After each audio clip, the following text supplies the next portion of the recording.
December তার জন্মদিন ছিল। সেই জন্মদিনে তার রাত 3:30টার সময় আমাকে বলে যে মা আমাকে বাঁচাও, মা আমাকে বাঁচাও। তখন আমি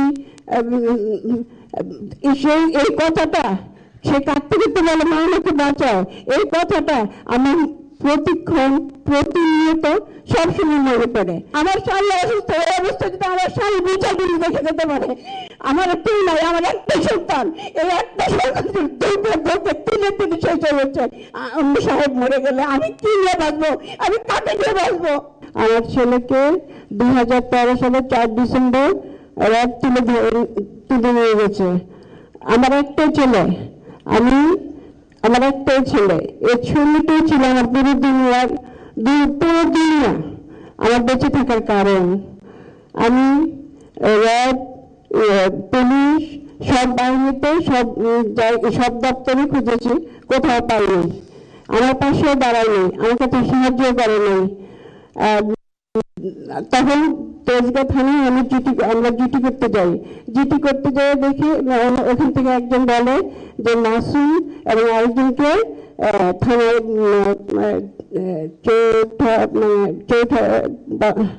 5ই আগস্টে ওইটা নিয়ে এসেছিল, 5ই ডিসেম্বর ওকে থানায় নিয়ে এসেছিল।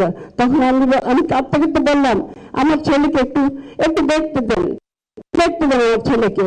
বলছে না, দেখা যাবে না, কোনো পারমিশন নেই। তখন আমি জিটি করে বাসায় আসি। আসার পর তখন তারপর 16 ডিসেম্বর তার জন্মদিন ছিল। সেই জন্মদিনে তার রাত 3:30টার সময় আমাকে বলে যে মা আমাকে বাঁচাও, মা আমাকে বাঁচাও। তখন আমি এই কথাটা সে কাঁদতে কাঁদতে বলে মা আমাকে বাঁচাও, এই কথাটা আমার প্রতিক্ষণ প্রতিনিয়ত সবসময় মনে পড়ে। সন্তানের এই কষ্ট নিয়ে আমরা আজকে বেঁচে আছি। গুণ পরিবার, প্রত্যেকটি গুণ পরিবার আমার মতো এরকম কষ্টে, এরকম মর্মান্তিক ভাবে আমরা বেঁচে আছি। আমরা আমাদের পাশে কেউ ছিল না। এখন বর্তমান সরকার আমাদের জন্য মাননীয় প্রধানমন্ত্রী আইন করে গুণের শিক্ষা জুলাই শহীদ এবং তাদের পরিবারকে সরকারি খরচে আইনগত সহায়তা দিবে। আমরা শুনে খুবই আনন্দিত, খুবই গর্বিত। আমরা আমাদেরকে কৃতজ্ঞতা বোধ জানাই। আমাদের প্রত্যেকটি পরিবারের সাথে যেন আর আমাদের জন্য যত তাড়াতাড়ি পারেন আমাদের গুণের পাশে দাঁড়ান। আর মাসুমের বাবা খুবই অসুস্থ, সে সারাদিন রাত থেকে 2.5 ঘন্টা ঘুমায়। আমি যখন ইয়েতে আসি সমাবেশ আসি, তখন আগে আমাকে 1 ঘন্টা 2 ঘন্টা পর মোবাইল করতে, এখন আমি যদি 8 ঘন্টাও থাকি আমার সাহেব আমাকে মোবাইল করে না। সে বিশ্বাস সাহেব হচ্ছে, সে এখন এত অসুস্থ হয়ে গেছে। আমি এই চলিত মাসের আমরা 6 তারিখেই হাইকোর্টে গিয়েছিলাম, তিনি সহ মায়ের ডাকে সবাই। তখন আমাদের কাগজপত্র তিনি ওখানে জমা দিয়েছিল, ওই কাগজপত্র একটাও দেখে নাই, আমাদের মোটেও কাজ করে নেই।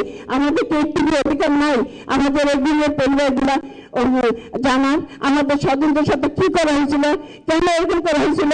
আমাদের গুণের পরিবারগুলো প্রত্যেকটা পরিবার তিনি ধ্বংস হয়ে যাচ্ছে। আমরা চাই আমাদের বিচার হোক, আমরা যত তাড়াতাড়ি সম্ভব আমাদের বিচার চাই। আপনার কাছে আমরা চিরকৃতজ্ঞ থাকবো। আমার স্বামী অসুস্থ, এই অবস্থা যদি আমার স্বামী বিচারগুলি দেখে যেতে পারে, আমার কেউ নাই, আমার একটা সন্তান, এই একটা সন্তান তিনি শেষ হয়ে যাচ্ছে। অন্য সাহেব মরে গেলে আমি কি নিয়ে বাঁচবো, আমি কাকে নিয়ে বাঁচবো? আপনারা যত তাড়াতাড়ি সম্ভব আপনারা আমাদের পাশে দাঁড়ান, আমাদের কাজ করুন, আমাদের খোঁজ খবর রাখেন। আমরা এটাই চাই। আসসালামু আলাইকুম।